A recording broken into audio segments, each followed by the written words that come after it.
Well, we apologize for that hiccup there. But my first day at school for newly enrolled pupils of the African Faith Basic School at Santasi Jericho in Kumasi. And they would wish to forget that quickly. Hopes of being ushered into, just think about it, a cozy environment ended in disappointment as they took their maiden lessons in a privately owned and completed building. This is part of the realities the Kumasi mayor, Oseya Sibeintwi, was confronted with during a tour of some public basic schools. Nana Yaojima, who was on the trip, filed this report. It was established and managed by the African Faith Church, was absorbed into the public system 2 years ago. The ground floor of the uncompleted storage structure has accommodated the nursery and kindergarten classes. Children share the room with poultry kept by the private developer, besides absence of doors and windows, which leaves children at the mercy of the weather. Landlady Mary Nsia says compassion for the children is the reason for allowing them to use the facility. I see these young ones as my own grandchildren, so I can't deny them space in my house. These are our future leaders, so we have to treat them well. I also help the older ones by keeping their books in my sitting room. At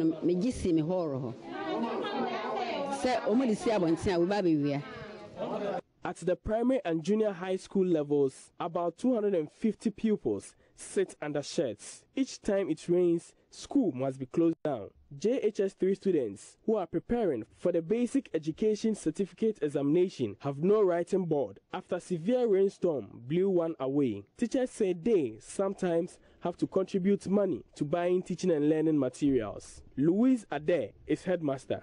It was, but until yesterday that the wind blew and then the blackboard was what took away. So when it rains heavily, what do you do? Because I see the school has to be closed down. When it rains heavily, the school has to be closed. Yeah, with these conditions, they'll be able to make it. Why not if things are in place? Yeah. Meanwhile, City Mayor Oseya Sibeintwi says a report on the plight of teachers and children has been forwarded to the Ministry of Education for action. Have given us the mandate. So once they've given us the mandate, we have to brace ourselves up for all the challenges. All what I can assure them is that we will work on it and we'll make sure that today they are here in hardship, but very soon they will be happy. What I want to say is that I want to take this opportunity to thank the teachers here for the sacrifices that they've made in making this school a reality, and especially the landlord who has also volunteered and given us 2 apartments for being used as classrooms. She has also done what even Napoleon cannot do. I will take this opportunity to thank that landlord. But I want to assure them that the Honorable Member of Parliament, Honorable Kennedy, has brought this issue up and it has already been forwarded to the Minister of Education. So once I have seen it myself, I will fast track with an action to make sure they get a new school. Reporting for JoyNews, Nana Yaojima, Kumasi. And still on education, heads of private senior high schools across the country are accusing government of neglecting them in the placement of students following the rollout of the free SHS program. The heads who have to deal with almost empty classrooms since the program took off say they have been completely sidelined by government. Matilda Pamaga now reports. Free SHS policy, a flagship education program of the government, seeks to increase access to secondary education by removing the burden of paying fees from parents. Under the policy, the government is absorbing bills including feeding and tuition fees among other charges. Over 140,000 eligible students will benefit from the program, which has already kicked off, but as it stands, none of the 280 private schools under the Conference of Heads of Private Secondary Schools, CHOPS, were included in the self-placement system across the country. We want to place on record that we as private senior high schools in Ghana are not against the free SHS policy. CHOPS wants to register our complete disappointment with the way the government is implementing the free education policy. We consider the development so far as undermining the contribution of private SHS in the educational sector. It is as though the government is intentionally trying to collapse all private SHS in this country. As we have all discovered, only students who scored a grade of 9 in mathematics or English were disqualified from placement into public schools. And for the first time, not one student was posted to a private school. What does it say about governments? What does it say about government's regard for private SHS when she is ready to post 92% of students who graduated from the JHS into public senior high schools? President of the association, I.K. Mensah, has been explaining how difficult it has been for them to get the attention of government during the consultative period. We were also expecting that government, knowing that he posts or she posts students to our schools and we are partners, would also be invited. It was when we saw that the policy is being rolled out, discussions are going on, and we were not invited, that we wrote to the ministry to grant us audience. And in fact, they granted us audience, we met them, and we've met about 3 different times. And our presentation were documented and presented to them, thinking that even if we are not there, our issues have been raised and presented to be factored into the broad base. So it was at the last minute that we didn't hear that. The heads want the government to, as a matter of urgency, include private SHS in the schools listed on the self-placement website. They are also demanding, among other things, that government extend the free SHS policy to cover students in private senior high schools in the country. If government has budgeted for a certain number of students to go to public senior high schools, supposing government has budgeted for 400,000 students to go to public senior high schools for free, what we are saying is that that money can follow that child. So what we are saying, if they are Ghanaian children and their parents are also paying taxes, can that money follow the child if the child goes to a private school? Because government has already budgeted for the child. For Joy News, Matilda Pamaga, Accra. Meanwhile, the Deputy Minister of Education says placing senior high schools in private senior high schools is not an option currently being considered by government. According to him, the policy is only meant to benefit the average Ghanaian parent, hence placing students in the private schools, which requires fee paying.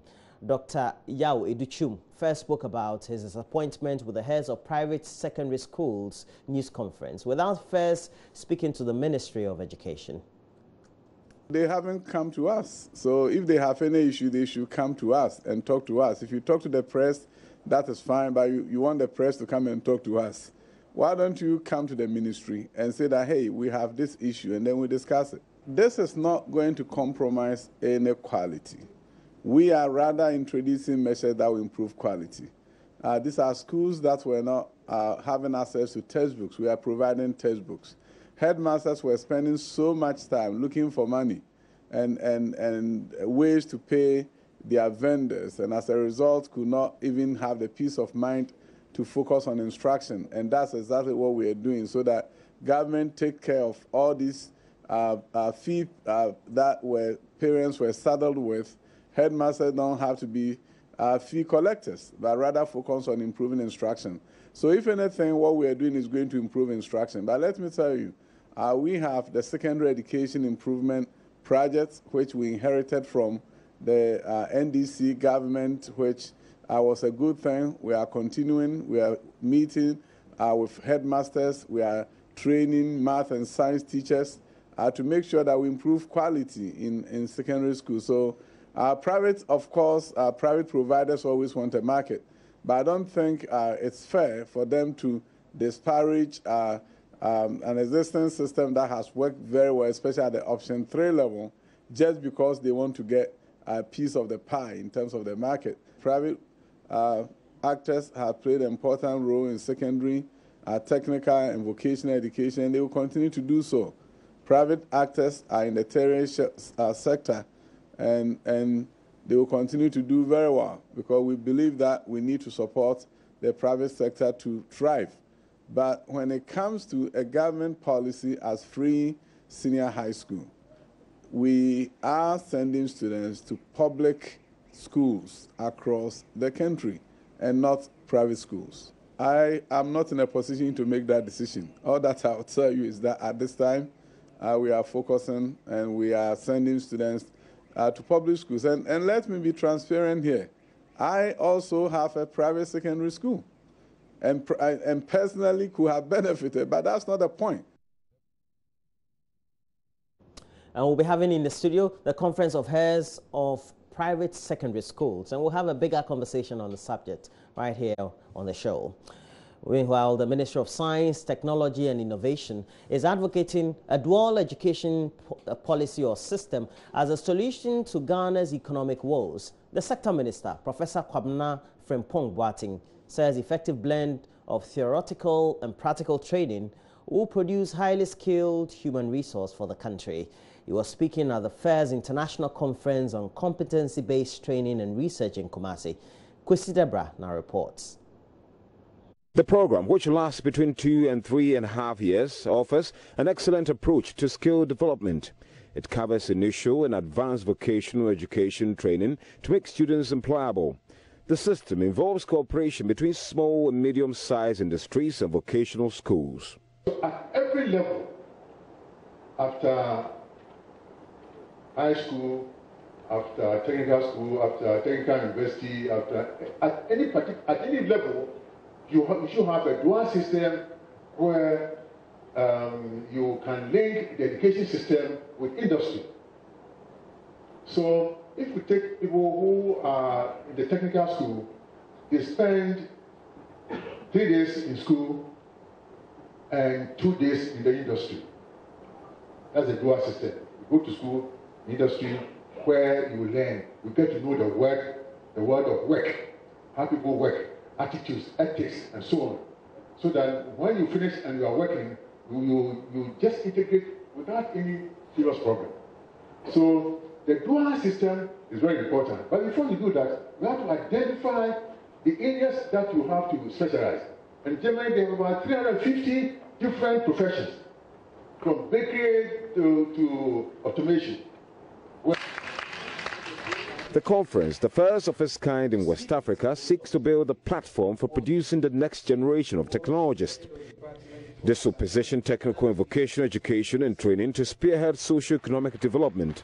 Professor Reynolds Okines, principal of College of Technology Education of the University of Education, Winneba, changes the skills and qualification requirements at the stage early enough to allow the TPS system to react to it by way of changes in training plans and curricula, review of occupational standards, and to build appropriate teaching capacities required for producing the next gen.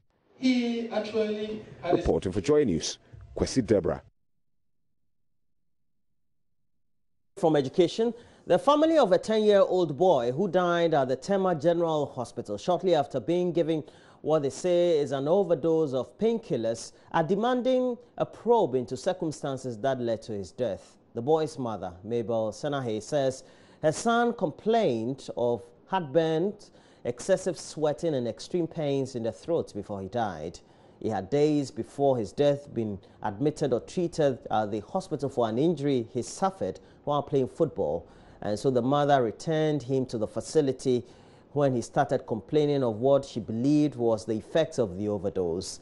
Maxwell Agbagba caught up with her in Tema. And Sunday last week, I sent him to Tema General Hospital. He asked me, who gave me this medicine to give to the boy? And I said, I went to Tema General Hospital, and this is the medicine that they gave to me. And he said the medicine is too strong for the boy. So I should send the boy back to them and complain how he was going through. And I take him back to Tema General Hospital.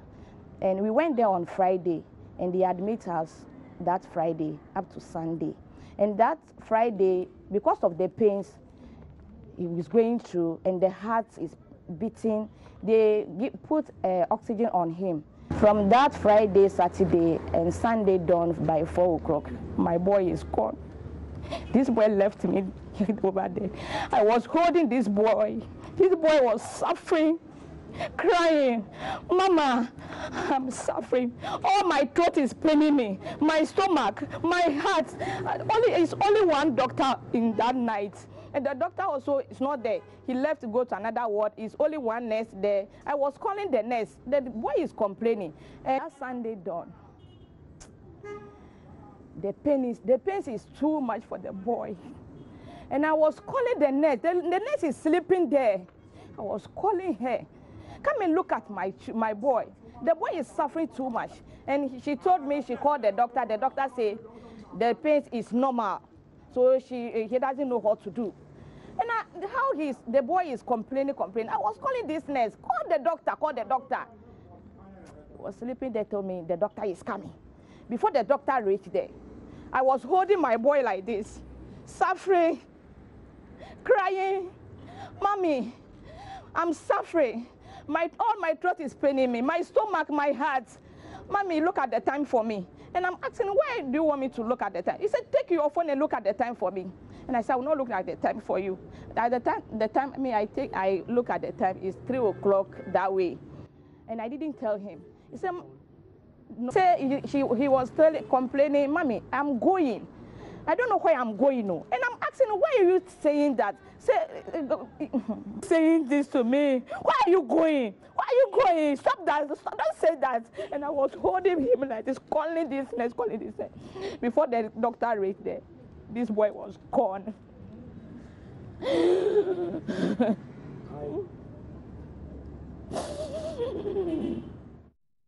Meanwhile, we've also been speaking to the director of the hospital, Dr. Kwabno Pukwe-Dusay, who says the hospital will open a probe into the matter. You can come next week, not tomorrow. I'm busy this week. But I'll set up the system. When we give in the name and some particular countries, I will. And then I'll even ask the clinical coordinator. We have a setup properly where things are done. So I'll get the name of and then I'll start my investigations. Okay, we have the name, so we'll be providing the name to you. And so I don't want to go into that. That said, I want to get the facts. When I get the facts, and the press needs to know, we will not hide anything.